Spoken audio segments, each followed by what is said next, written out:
Hi guys, in this video we will see how to reinstall Bluetooth driver on your Windows 11 and 10 system. If your Bluetooth not working, then you must reinstall your Bluetooth driver. To do so, right click on the start button and choose device manager. In device manager window, expand your Bluetooth driver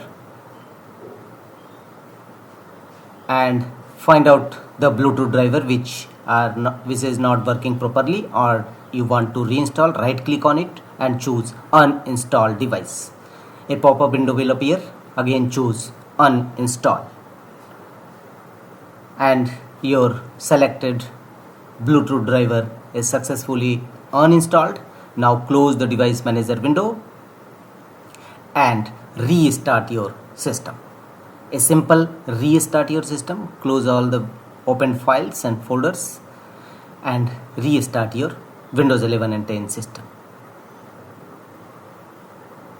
Some drivers automatically after restart reinstalled. If Bluetooth driver after restart not installed automatically, then you will have to proceed with your manufacturer site and reinstall manually your Bluetooth driver. But after restart, select Bluetooth driver and go to right click on it and choose a scan for hardware changes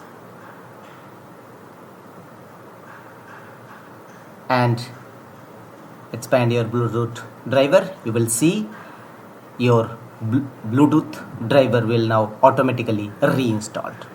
So this is the easy way to reinstall your Bluetooth driver in your Windows 11 and 10.